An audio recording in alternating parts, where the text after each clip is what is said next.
main character in a sort of RPG game extremely well, because there's lots of talking and stuff that you have to do. And so she needs to be kind of a blank slate for personality, because at the start, at the very least, because you need to be able to move her in different directions. But she doesn't come off as blank slate for personality. She comes off as a person. I don't know. It's extremely well done. She's tough, but she's not like uncaring. She's funny, but she's not like a joker. I don't know. I think they've done a great job with her character development. Like she's pretty, but she's not like there to be sex appeal. Like I don't know. It's really good. Mm-hmm. And I like the way that the game sort of it seems to me at least that it sort of adapts the way that she talks to people based on what some of your voice preferences or your Do you set up like a story at the beginning choices. Or something, or is there is there like a dialogue wheel or something? There's a dialogue wheel. It ends up working a lot like Mass Effect, where you get to a person, you say, "Hey, how's it going? I'm this crazy chick with a bow and arrow that fights robots," and they go, "Wow, so is everyone else on this entire planet? What's wrong with you?" And then you can either pick, like, they have it sort of separated out as one of them is the be nice option, one of them is the be a dick option, and the other one is be clever. And so I've just always been picking be clever because it's more interesting than the other options. It's just like snarky and yeah, exactly. Like, and it doesn't just come down to dialogue options as well. Like there's a point pretty early on in the story where you're getting kind of bullied by this kid, and he's gonna throw a rock at you, and your options are run away from the rock, be nice and just run away, fire like an arrow at him or something, or no, excuse me, sorry, you pick up your own rock, so you can like throw your own rock back at him. And then the third option was like throw your rock back at him but hit the rock out of your hand. And I'm like, come on, man, this one of these options is cooler than the other two.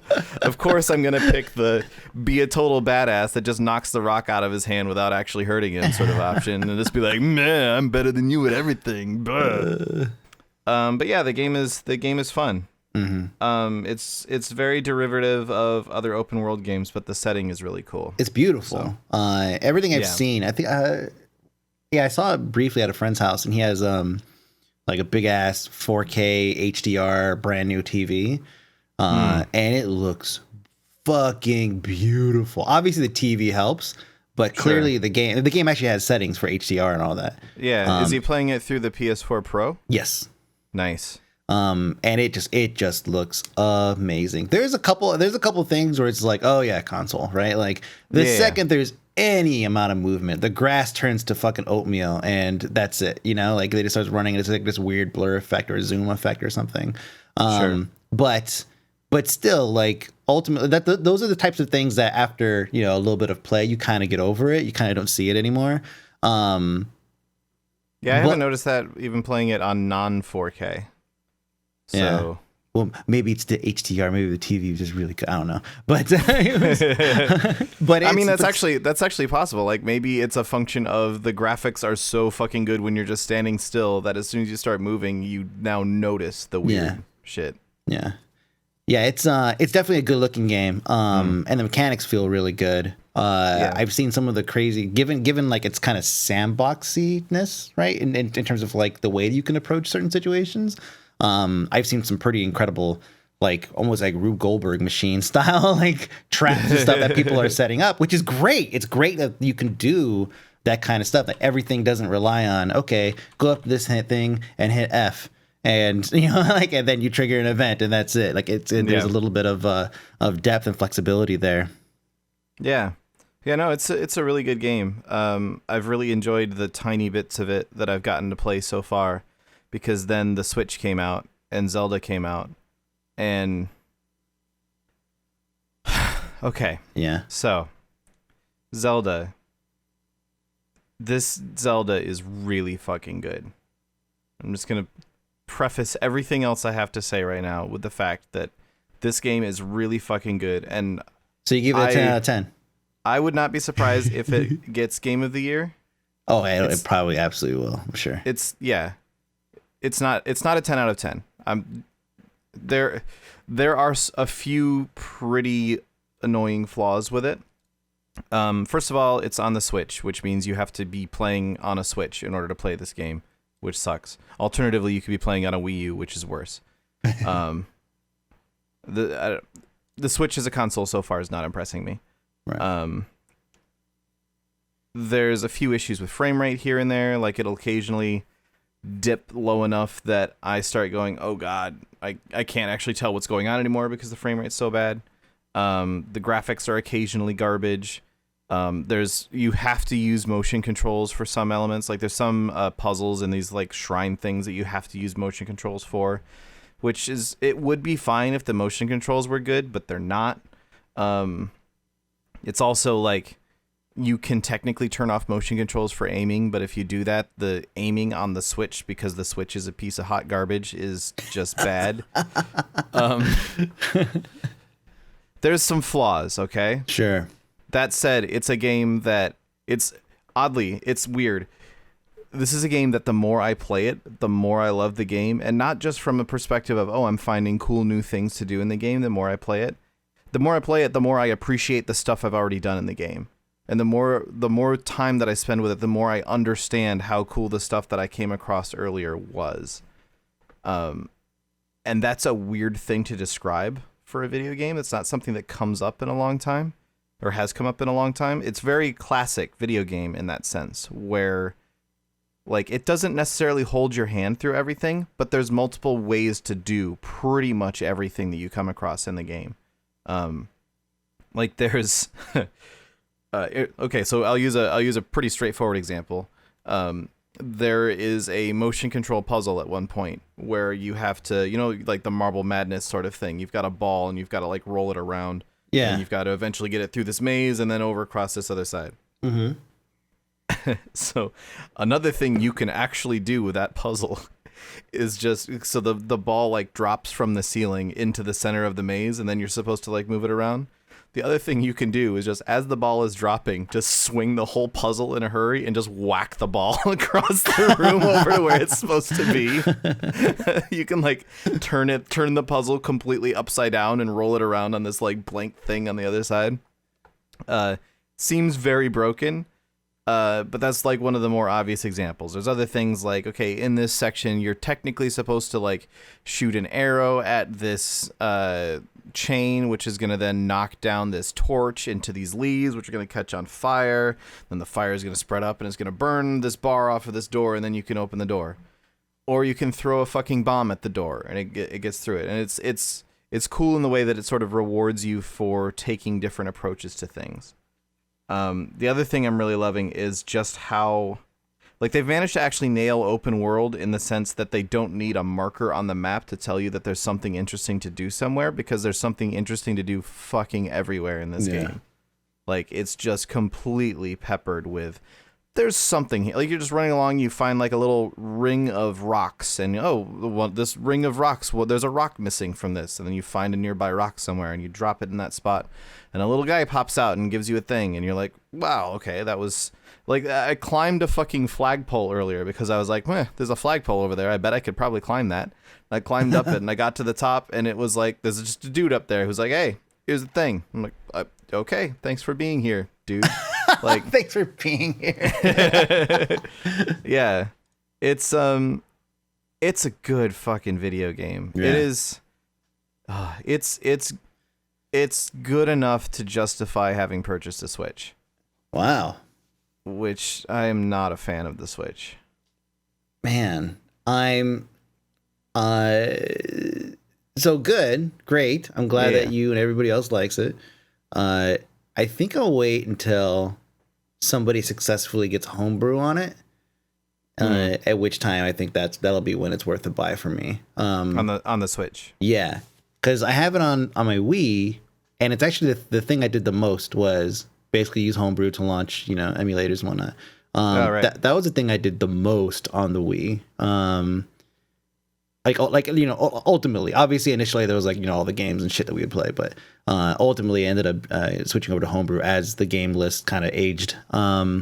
And so that's when, if they can make it so that I can play basically any fucking game I want by launching whatever, then suddenly the Switch becomes the ultimate portable, portable-ish, right? It basically is like having a tablet wherever you could carry a tablet.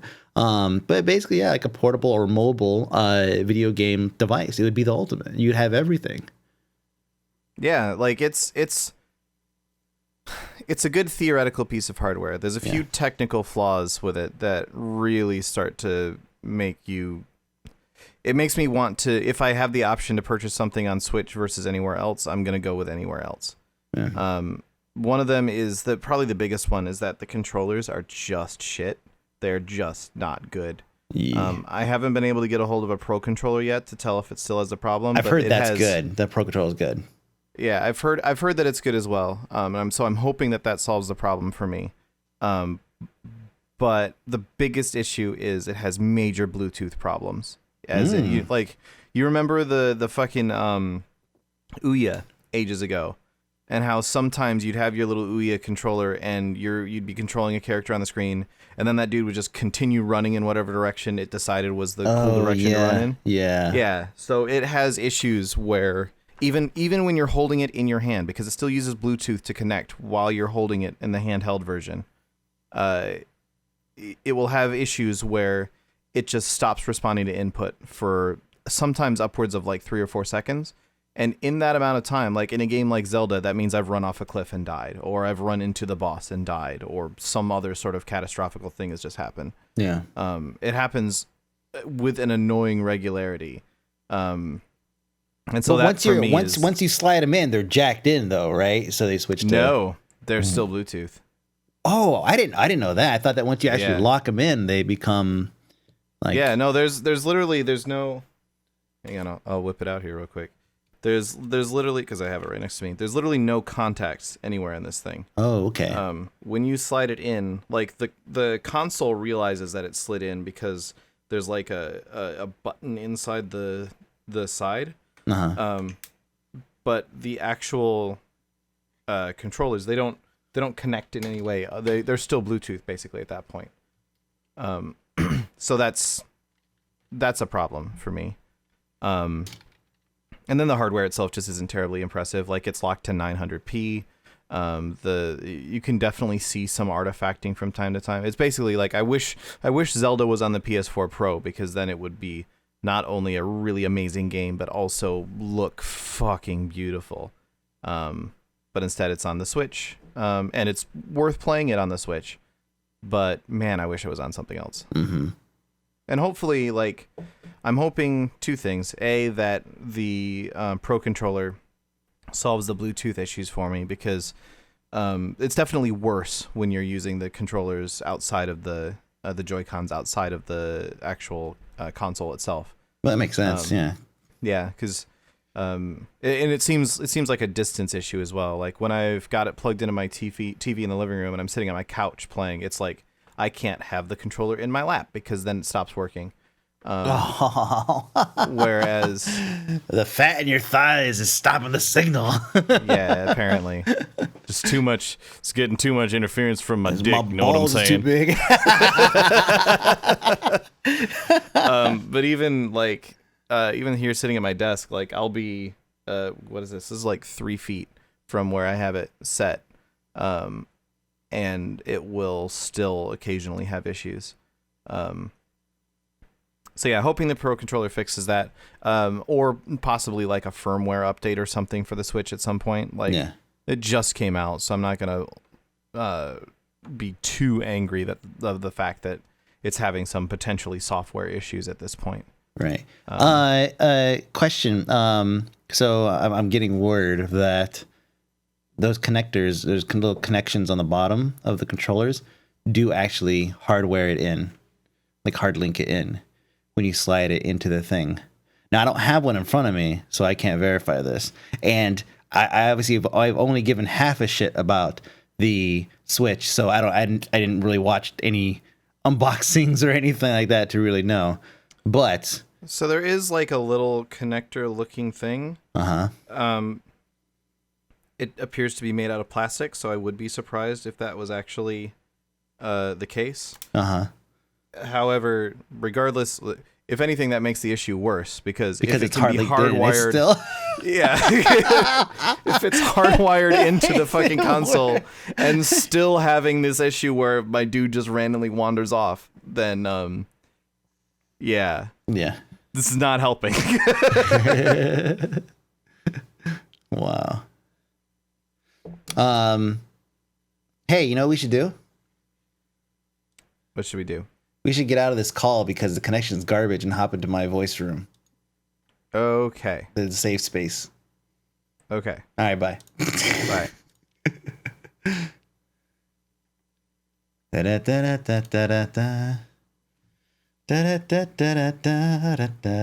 Hey. Hello. Wow.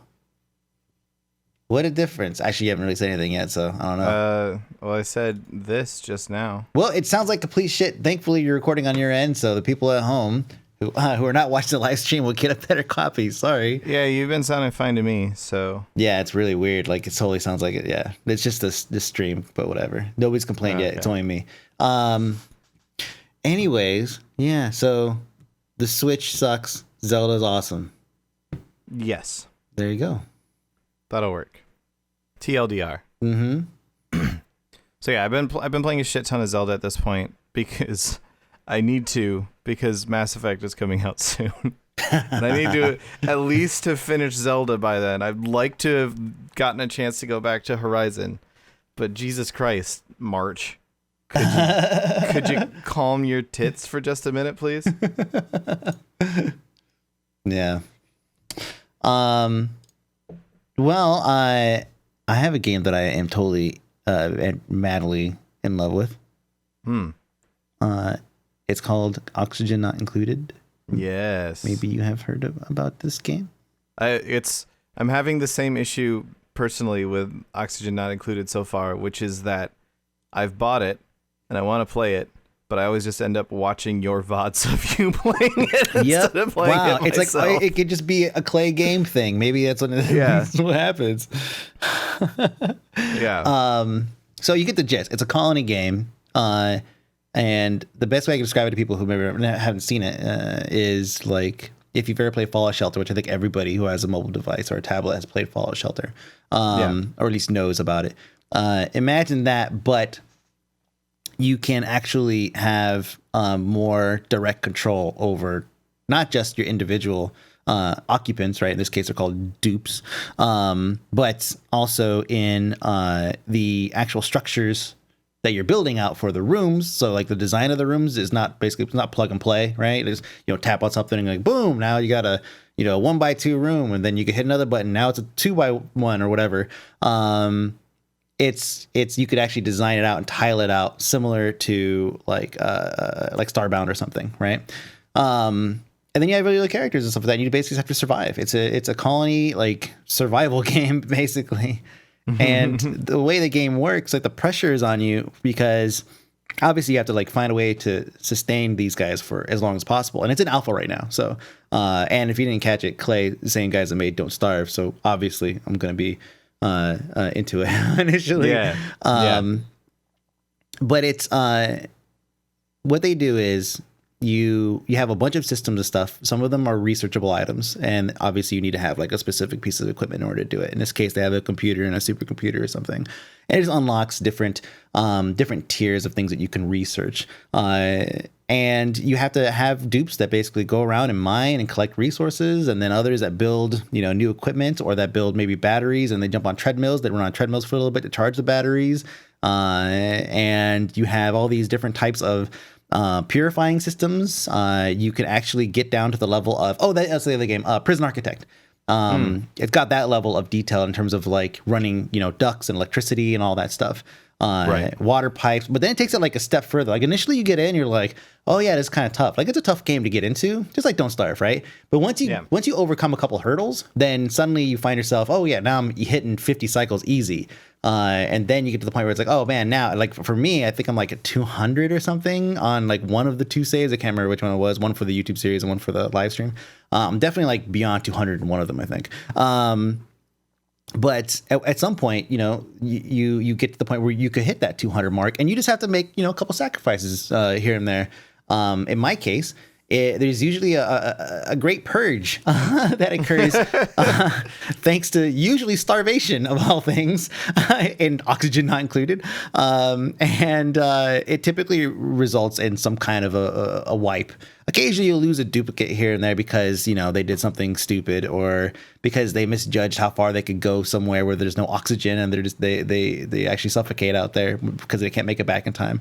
And that's usually not an issue. I think what happens is sometimes the pathing says, yeah, you could go out this far. And then another character will come in and make a change to that path, like maybe move a ladder or something, right? That actually alters how far that guy could go. And maybe the game doesn't take that into consideration, which is good. Like it kind of, you shouldn't have to manage it, but at the same time, it's kind of good. It's kind of realistic. Someone pushes himself too far and they end up paying for it. Actually, one of the topics we were going to talk about. But yeah, it's. Oh yeah, and then the last thing is the way they keep the pressure on you is every few days within the game you get another duplicate, and you could deny it. You could say, no, I don't want it. You just they had to wait for the next cycle. But you kind of want to like add another one, and then add another one, and then see how far you go, because that's the challenge. That to me, that's the challenge. It's how large of a sustainable. It's like Jenga, right? It's like how many of these things can I pull out before it falls over? It's a challenge, and you can only play it drunk. Yeah, yes. and it's like, okay, how many of these dupes can I maintain in this colony before the whole thing collapses? And then I'm down to like 2 because I only had food enough for 2, and then they have to basically I have to wait until more duplicates show up and eat your friends. Yeah, right. I mean, some of these guys, they dig their own graves, man. Like I have like a 3-story, or actually almost, I think it's 3-story right now, 3-story garage, but it's all gravestones. Yeah, a lot of people have died by my hands, and I named them after like all the subs and people in chat and shit like that. So everybody gets an opportunity. I think you managed to kill me like within the first 5 minutes of playing the game. You are so the way I did it with I went with like the Worms crew. I felt like that was a good like 4-man, right? So it's Chisel, you, me, and Squishy. And so what I did was I actually replaced one of the letters with a number. And so I actually have it up to, I think right now we're up to like lore, like it's basically L4RE. Initially it was great. It worked because L0RE, and it totally worked, right? Yeah. But then you died. Then I was liar. And then it was Latour. Yeah. Shizzle the same way. I think the last one was like 4 Hizzle. I think we might have 5 Hizzle, which is great because it's 5 Hizzle. And then, basically it's like that. Every time they die, it's like, okay, the next rotation, I'll get another one of us in. And that way at the end of the series, I could say, all right, L22RE. We made it. We did it. But there's just a lot of stuff you have to like. There's a lot of gambles you have to take, and there's a lot. I guess you could play it safe, but that's boring. And there's also a lot of things you have to manage. It's like you only have a limited amount of water supply. You only have a limited amount of sand. You have a limited amount of resources in this asteroid that you're basically inside or whatever. And so you have to find a way to make it sustainable for as long as possible. And that's pretty much it. Like is the base getting flooded with chlorine gas because you ruptured a pocket somewhere, thinking that, oh yeah, I could suffer a little bit of chlorine, and then suddenly your entire base is full of chlorine gas. You have to manage your stress. They get pissed off a lot, or they get stressed out, and then some of them will actually get pissed and start wrecking equipment. And they do the weirdest things when they do that. Like it'll say that somebody's lashing out, and like if they get hungry before or like before, because usually when it says like basically, okay, Lore gets to 100% stress and he lashes out. The trigger says lash out, and then the game says, okay, you're gonna go over here to this battery, this giant battery unit here, and you're gonna beat the fuck out of it until it's gone. That's what the game's telling you to do. Unfortunately, the dupe also has his own set of priorities. So between that point and going to the machine that he needs to go beat up, if he gets hungry or if he needs to like take a shit, he will detour, right? And so there have been times where like it's like, oh, someone's flipping this shit. Oh, dang, here it comes. And like the dude will go take a shit. He'll wash his hands. He'll grab some food. He'll go sit down at the table. and then he'll go and fuck up that battery. Like, Oh, so he doesn't completely forget that he hates that particular piece of machinery. exactly. It's just like, you fucking battery over there. Yeah. Give me like half an hour. I got some things to do. But later, outside by the just wait right bike there. racks. I'll be back in a after bit. school. By the bike racks. But yeah, it's fun. It's a lot of fun. There's a lot of cool little quirks, and it's alpha, so you get to experience all the like the weird stuff. Yeah. And there's things that are not quite balanced. Like thermodynamics is kind of weird right now. And there's certain things that just certain things that water like disappears as it's flowing down a hill. Like he's like, oh man, I got this gigantic natural aquifer full of water, and then you're like, okay, I'm gonna pull it down into like this other reservoir that I've set up. So I'm just gonna like mine a bunch of holes and make like a ramp. And then by the time it gets to the bottom, it's like drip. Because it gets like lost in the steps somehow. So there's a lot of like weird little quirks that they're still like working out. But otherwise, it's a lot of fun, man. A lot of fun. Yeah, it seems like it. I think it was the first day you were streaming it, I was watching, and I like bought it right away, and I haven't launched it yet. Because I was like, I don't want to play it right now. I want to keep watching. And then I was like, well, I want to know how Mike's base is doing. Yeah, see, and here's what's going to happen. It's just like Don't Starve. It's like you said with Don't Starve. You'll watch me play it, and here I am like 60 hours in. I don't even know how many hours in. And then you'll go play it, and you'll be like, this is hard. And then you go back, and you won't play it again.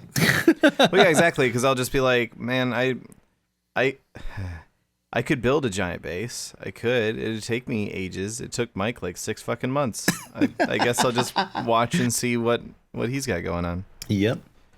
Game looks super fun, though. It is. It is a lot of fun. Now that I have a laptop as well, it's nice to have a game that I can play that doesn't necessarily require online. Well, you've got online. Okay. I immediately thought you were going to default to the processing and whatnot. Because I was like, wait a minute, you've got like a tank laptop. I actually, usually when I stream nowadays, I actually use my laptop as the game that I'm playing, or the PC that I'm playing from. Wow. And run that into, because it performs better than my actual PC right now. Because my PC's on I'm on a 2 series Intel processor. Yeah, and you're still on like a 6 something, if I recall, right? Like a 670. No, I did get a 1070. Oh, you did. Oh, okay, PC, okay. But then I bought this laptop, and then I was like, dang, I probably shouldn't have bothered with that 1070. It's nice for when I'm not streaming and playing a game, but that's about it.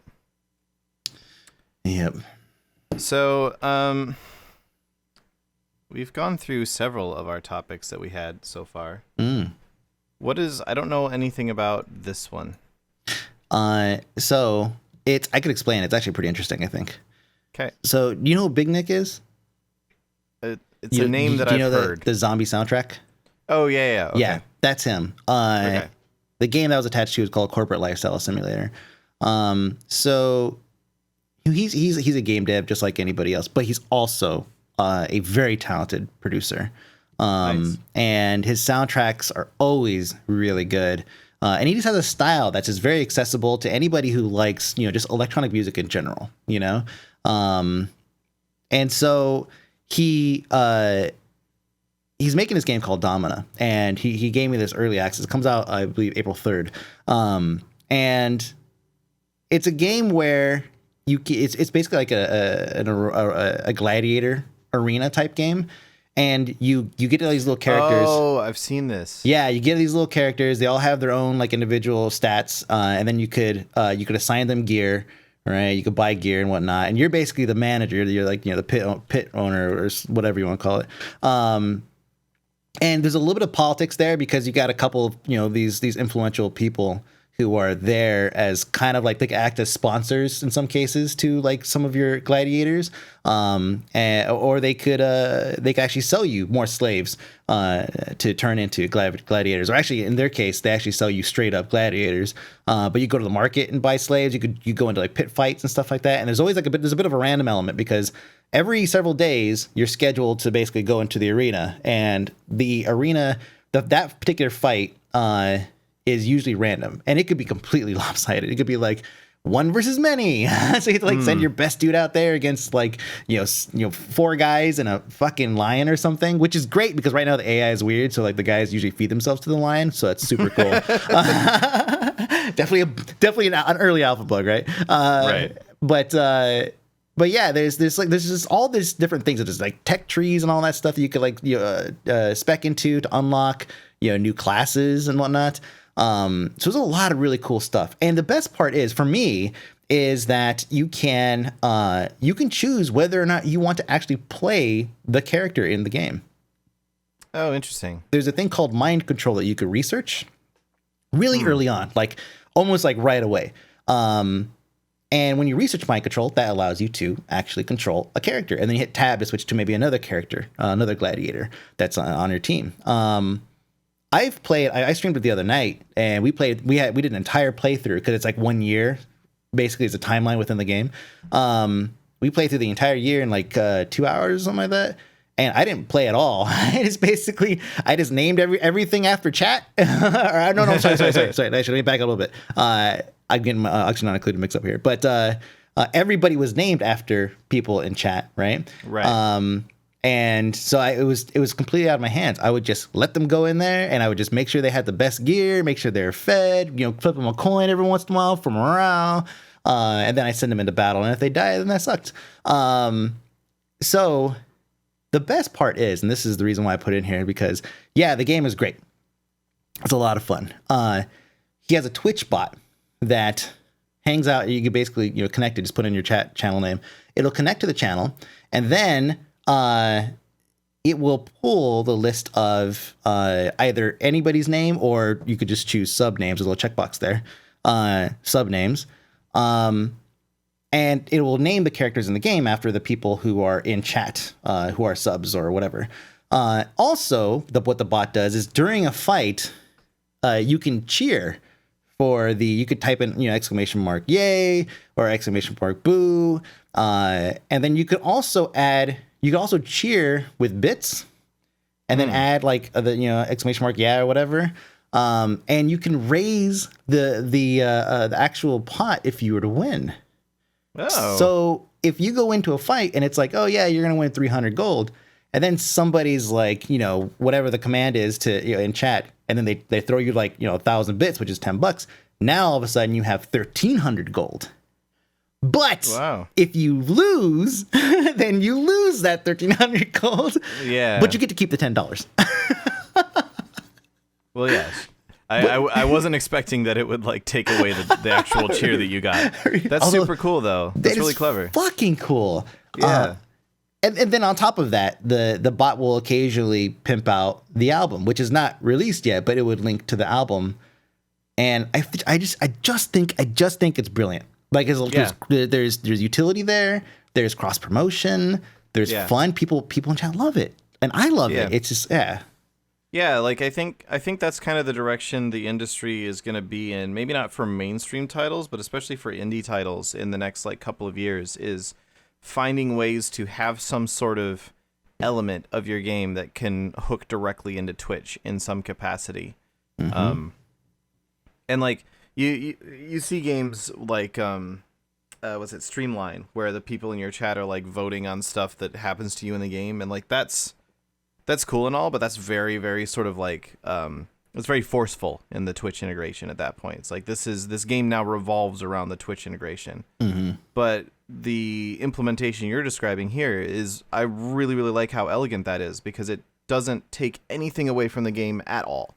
It doesn't like it doesn't have to. The game will function without Twitch integration, and it will function just perfectly without Twitch integration. This is just a cool thing for someone who's a streamer to go like, all right, well, I'll just hook in this extra bot, and now I'm getting extra engagement from my chat room. I'm getting extra enjoyment from my viewers. Like, it's very, very sensible. I'm a huge fan of that. That's really smart. Yeah, that's the other thing too. Check and vote. If your character surrenders before the end of a fight, check and vote on whether or not we kill you off or we let you live. Nice. Like, yeah, there's so much integration there, but like I think it's great too that he also included the way the bit cheering works, where someone could cheer you some bits and it'll actually increase the pot in the game. So you kind of win twice if you were to win the fight or the battle. Yeah. It's a great way to pay for the free advertising as well. Yeah. Because then a streamer is going to be like, well, fuck, I should play Domina and then I can get some extra bits. Right? Yeah. It's brilliant. And I do hope that more people start doing it, because like Party Hard did it, and Party Hard 2 is actually going to be coming out. I'm pretty sure they're going to do it as well. In Party Hard, you could trigger events. Like you could the whole point of Party Hard was to basically infiltrate a party and kill everybody without being discovered, and that's pretty much it. And you have all these different like crazy ways you could do it. You could make like a gumball machine explode or something like that next time somebody comes by, and all kinds of weird stuff. But what can happen is occasionally the cops could show up, and they could stroll around, and obviously you don't want to get busted by the cops. So while you're slaughtering people and dragging their bodies out into the dumpster, and usually a bad plan. Yeah, chat can trigger stuff like that, like some of those special events and whatnot. But that's where it ends. But it makes it sound like, oh, that's it. It's like, yeah, for the time, like a game like Party Hard with that kind of integration, like that's really cool. And I think that Big Nick's basically just taking it like 10 steps higher with his integration. Nice. Yeah, that's really smart. I guess speaking of Twitch integration and ways for streamers to make money, though, if we just slide on in, let's do it to this next topic here. So Twitch appears to be taking on Steam, which is interesting. I think so. Like if you when they first launched Twitch Prime and you were like, oh, I can get the free game, cool, I'll go and download that. It was like, oh, they've got a Twitch downloader. That's kind of neat. This is like a really micro, like I sort of mentally compared it to Origin, not necessarily Steam, as soon as I saw it. And I was like, oh, okay, cool. So Twitch just has its own downloader now that's going to keep track of these games that I have, instead of just giving me a Steam key or something. All right. At the time, I was like, I wish they'd just give me a Steam key, but I know. Sure, why not? But now it makes a lot more sense, because now they're actually opening up the opportunity for people to purchase games directly through Twitch. And the hook for that is, it's actually really, really interesting how much this is likely to end up affecting the overall gaming industry and the way that games are sold, and how Twitch is treated as an advertising platform.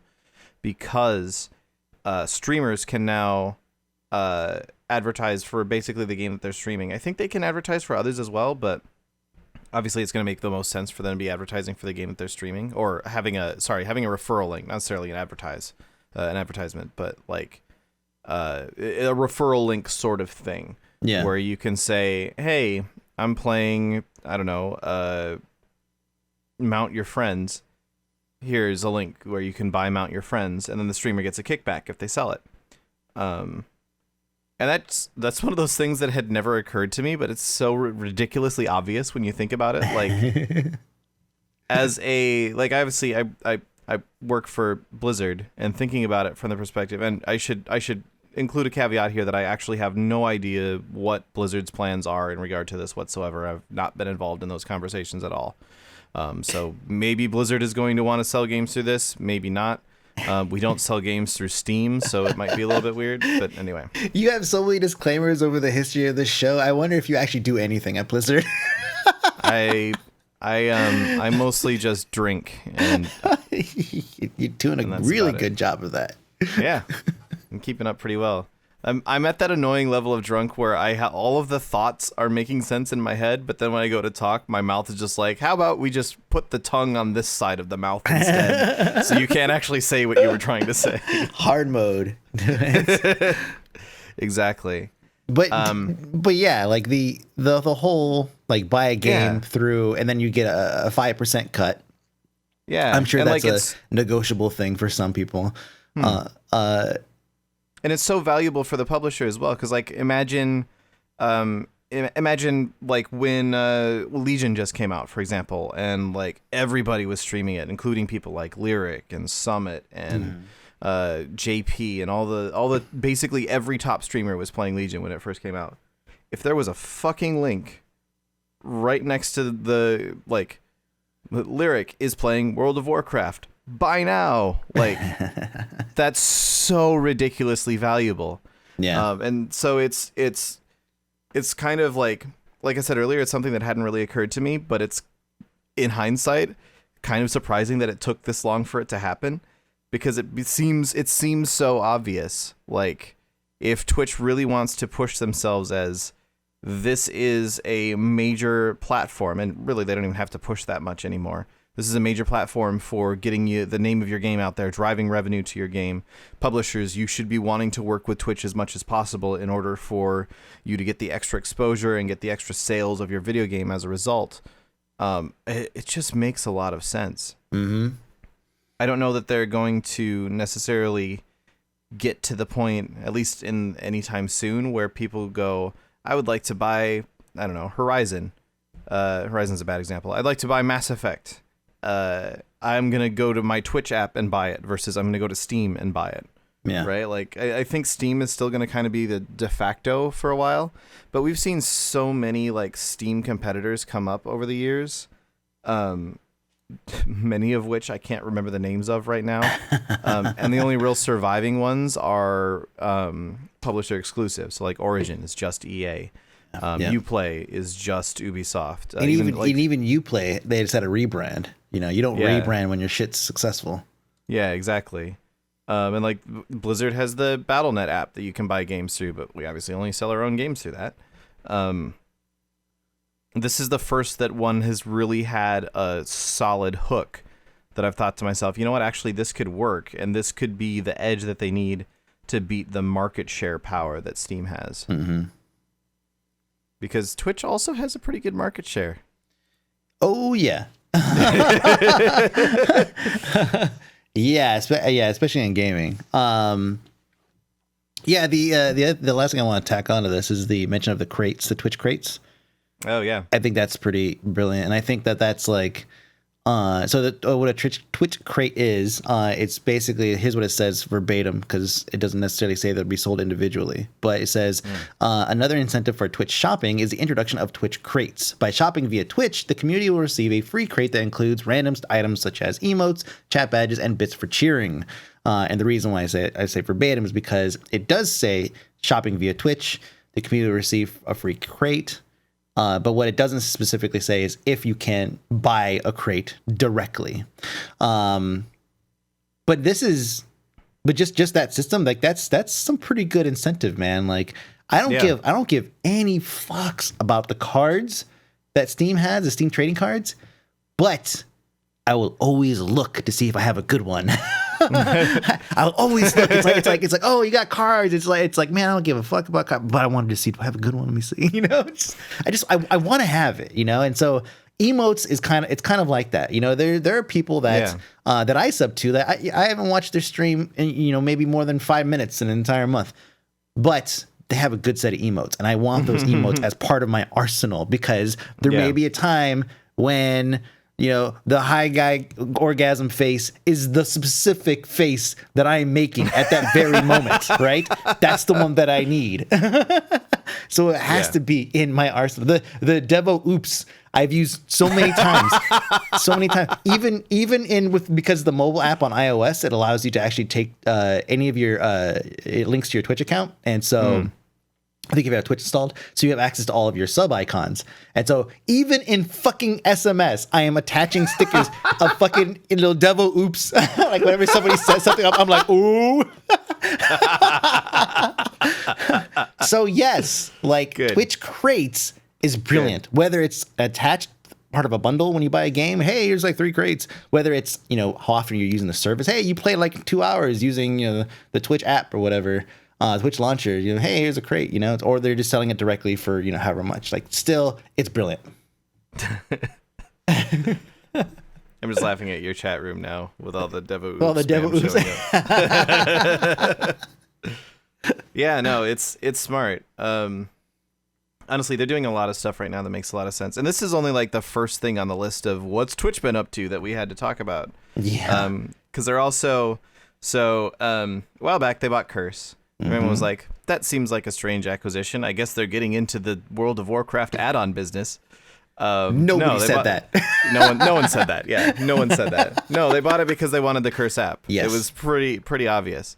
And now they're testing. Also, when the company split and they moved because they used to be in like Oklahoma or whatever, and then they split, and the app Kurt the Voice people moved to like right down the street, I guess. Yeah, like, that was actually before I think the acquisition, but that made it all. Yeah, no, that was it was long before the acquisition. It was like, okay. Yeah, they've bought Curse, but mostly the Irvine office. Weird. No, they bought the whole fucking thing. But yeah. So yeah, they've now officially started rebranding that app into the Twitch app, and they've already added a whole bunch of cool stuff to it.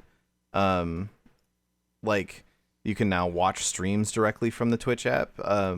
You can get Twitch chat directly in the Twitch app, which now you have yet another way to be exposed to the worst fucking human beings on the entire planet. But sure. Not in my chat. Not in mine either, because I ban anyone I don't like. But yeah, no, they're starting to do some cool integration stuff there. You can now, like, if someone whispers you on Twitch, it shows up in the app, and vice versa, which is cool.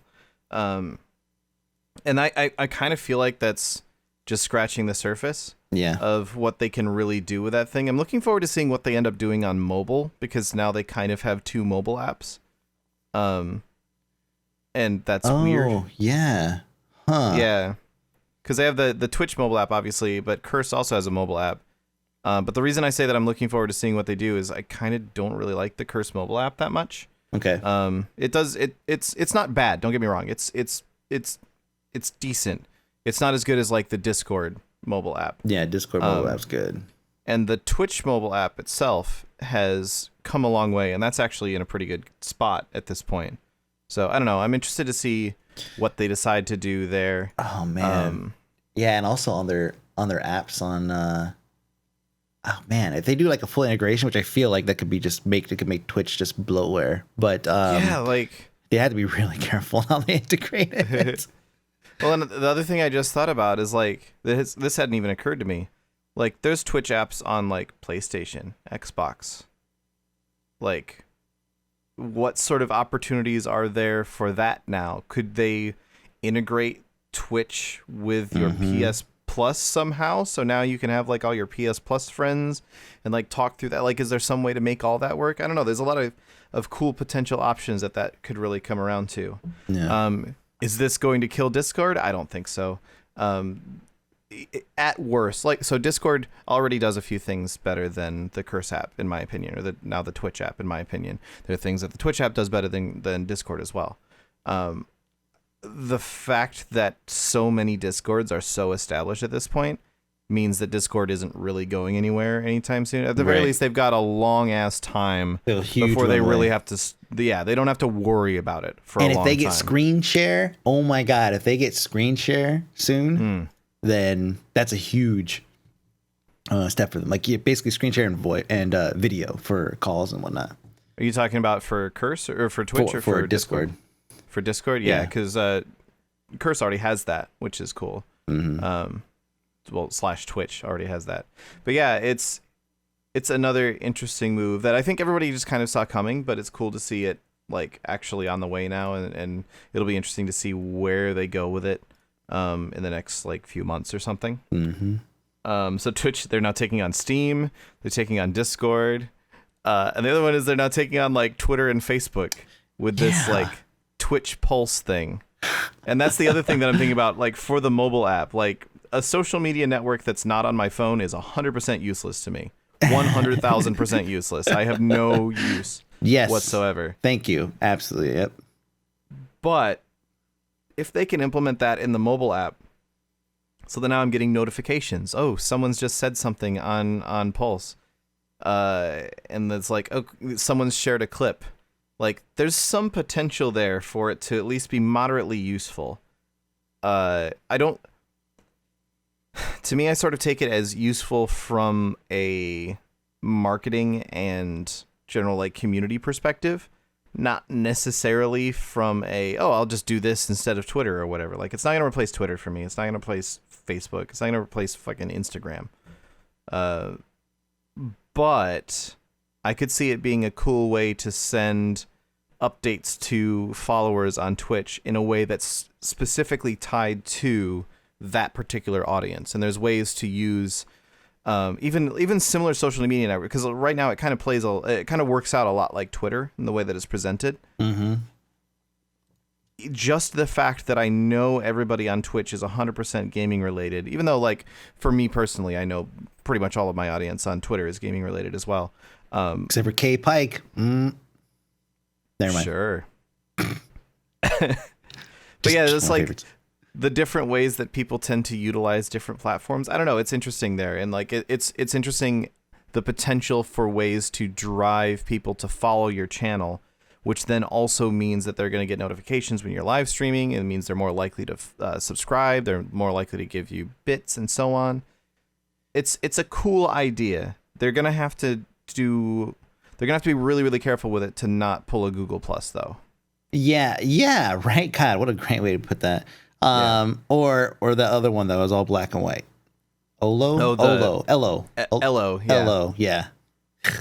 Elo, which was like, we're not like Twitter, please use us, and everyone was like, but what are you then? Yeah, and what's funny is like now it's a great place for photographers to like post pictures and whatnot, because it's one of the few places you could go and post images that are not censored, you know. And so but that's a shitty place for a social network to be, though, is come here because you can't get away with this somewhere else. Yes. Yeah, you're right. And what I feel is happening is it's turning into like a really shitty, like a mesh of Tumblr and DeviantArt. And it doesn't have it didn't succeed as well. Anyway, that's Elo. Elo sucks. So if Twitch Pulse had a mobile app, I would, even if it was a separate mobile app, which I don't know if they'd want to do that, but if they did do that, I would still use it. I would still use it because I follow enough people. You know, I don't watch a lot of Twitch. I just don't have the time. Yeah, the same way I don't watch a lot of TV. But there are some people that, you know what, if they post a clip to their channel or to their feed, I'd watch it. You know, like, I mean, I follow Pocket, I follow Hi Guy, I follow K Pike, I follow I can't remember her name right now, Natalie. She basically plays like Rockstar or whatever. And yeah, I follow like an assortment of people that all do like different things, and it's like, you know, if they post clips or they post updates or whatever, I'll follow it just like I follow on Twitter. My Twitter is like clogged with all kinds of fucking political shit. Hey, this is a safe haven where I don't have to necessarily deal with that shit all the time or see it all the time.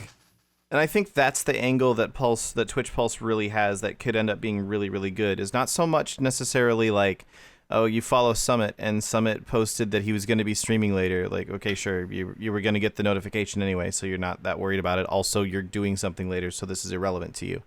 Also, he has a set schedule, so this isn't surprising to you. Like, that level of shit isn't particularly useful. But the, like, here's the clips. Here's a clip that someone just clipped from a stream that you aren't watching right now, but you, like, I follow Shizzle, and oh man, Shizzle just did this hilarious thing where he got away with some sort of crazy, like, shenanigans, ran around in circles, stole a car, and flew away in it somehow.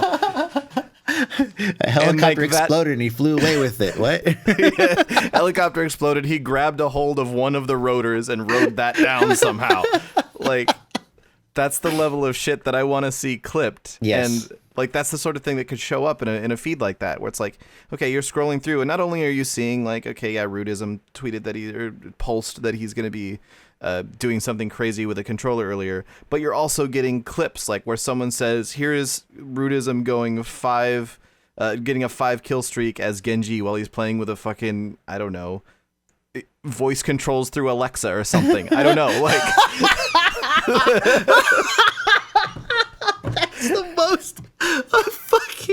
That's the most like modern and also completely fucking obscure thing I've ever heard in my life. Like, I've heard, yeah, you could play with like you know, some vinyl turntables or something like that, you know, or like other like random shit. It's like, oh yeah, but fucking through Alexa. Oh my god.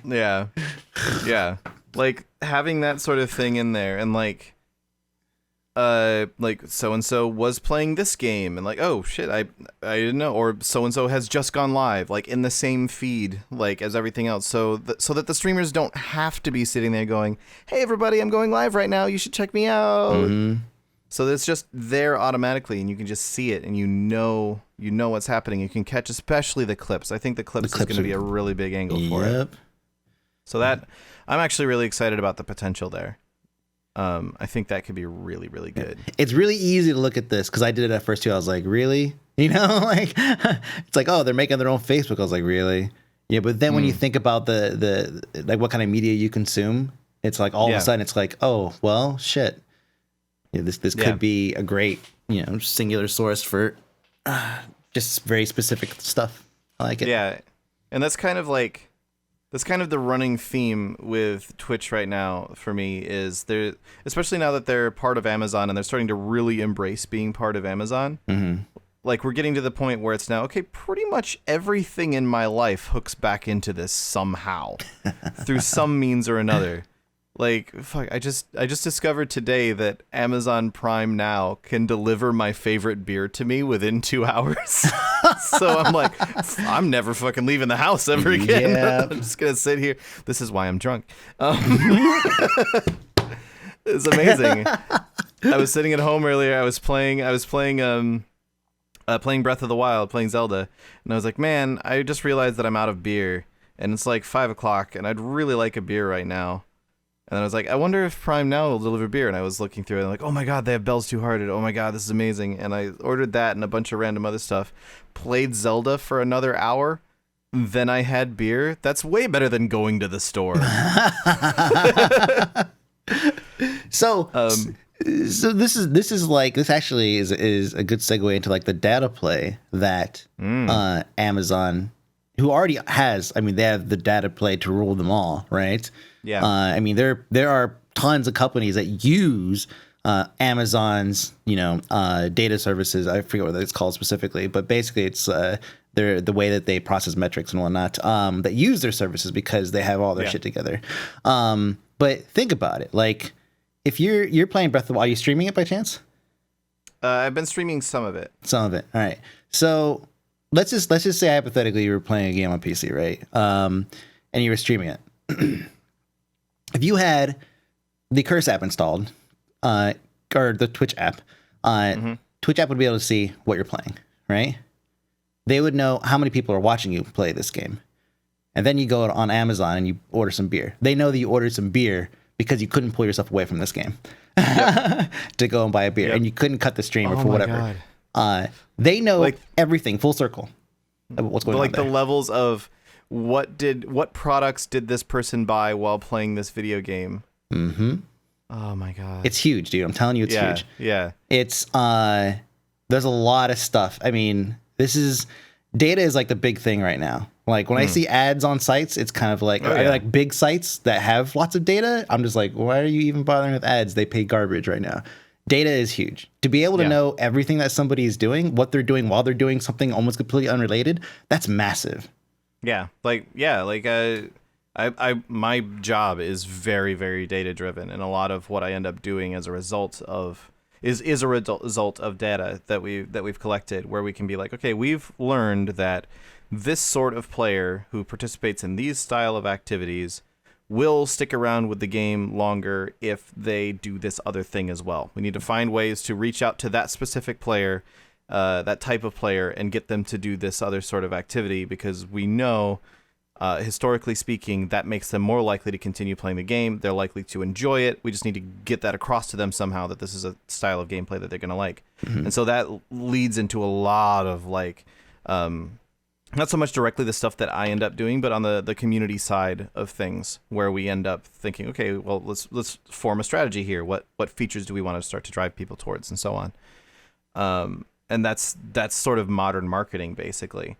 And that's why I kind of get the shivers a little bit when I start thinking about all of the data that Amazon will now have access to about usage statistics. And if you buy this sort of video game on Twitch, but then also buy this sort of product, turns out everybody who buys Don't Starve then immediately goes and buys a 20-pack of toilet paper because the game reminds them that there's poop fucking everywhere and they need to deal with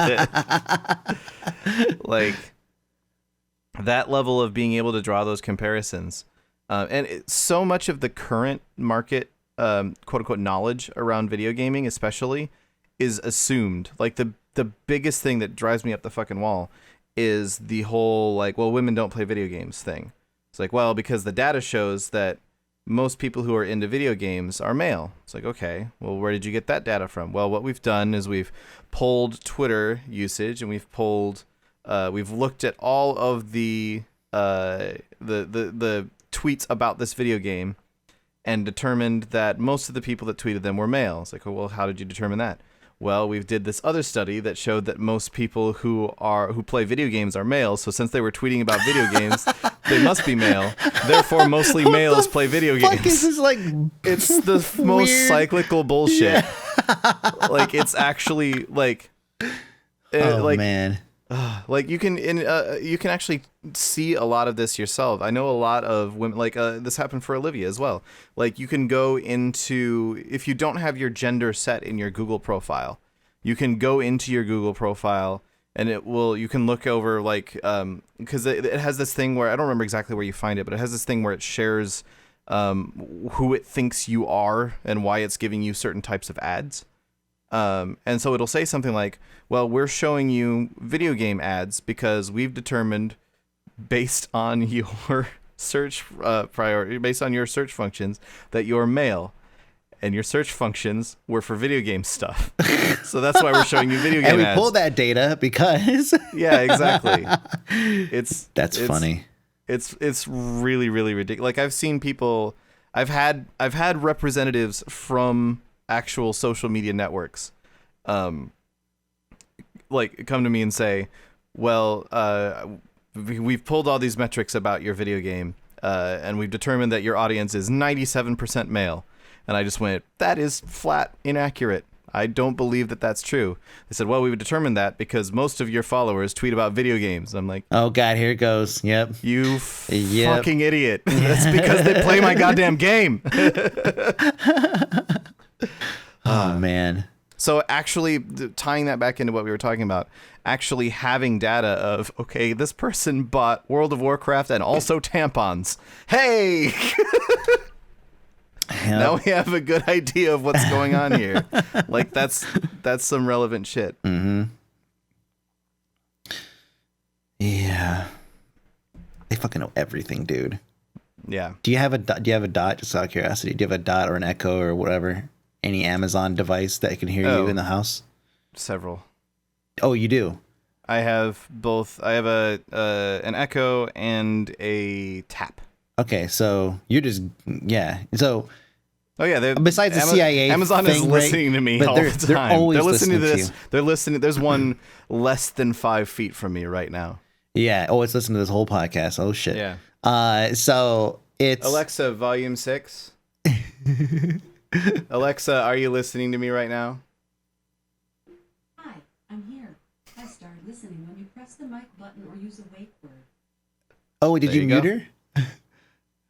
Oh, did you not hear that? I couldn't actually. No. Yeah. She says I start listening when you hit the mic button. Oh, okay. I see what you're saying. You'd ask her if she's listening. Got it.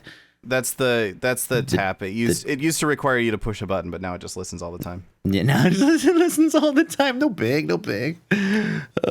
Yeah, like you'll notice, like when you go to like any random site that uses Amazon ad services, like all of a sudden you'll get an ad for something that's somewhat relevant to something I discussed earlier today. Yeah, I didn't remember looking for it anywhere. Here's the thing too. Like here's thing that I thought was kind of interesting. So you know how they do dynamic pricing, right? Yeah. So, the way basically whatever they think you'll pay for the product within reason. Yeah. And I was just like, man, knowing that everything ties. I have an Echo. I have two dots, whatever they're called.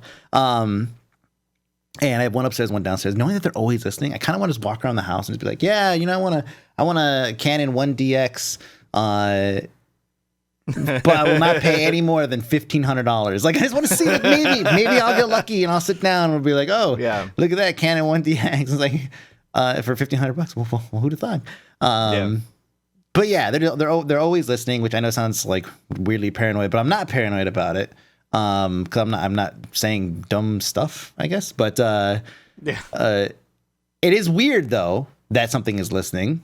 I definitely recognize that. My privacy is sort of being violated, but I'm also allowing it to be here. I mean, it's also not recording constantly is the thing. Like, it doesn't start recording until you like tell it to listen to you.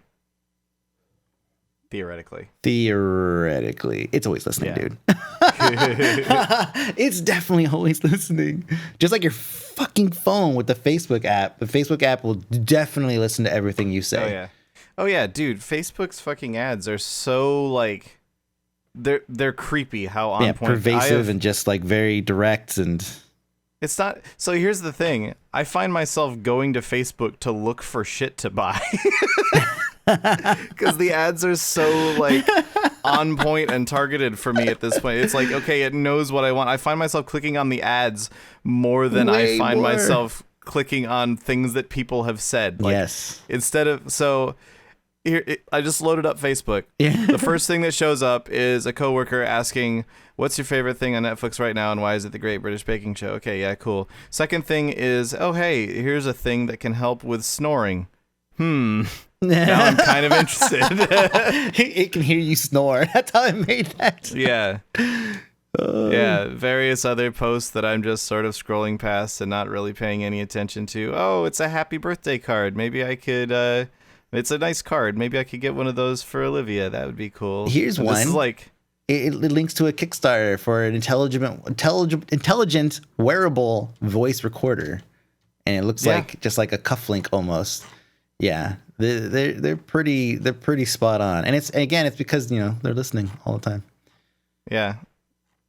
Man, and now here's one. It's a mount for my phone in my car because that's what I need. I definitely won't crash and die within the 5 minutes of applying that thing. Oh, hey, yeah. You looks like you're interested in a Canon, let's see, X830 professional camcorder and also a DSLR. Are they fucking listening right now? When I just fucking said that and I'm looking at a goddamn Canon ad for cameras? Are you kidding me? Is it less than $1,500? It's no, actually. What's funny is like these are like really high-end professional stuff that they're showing me. So obviously they probably heard what I think this actually happened. Like I think this actually. I'm looking right now at. I just clicked on the ad, right? It's for a Canon XF100, which is a $2,000 camera.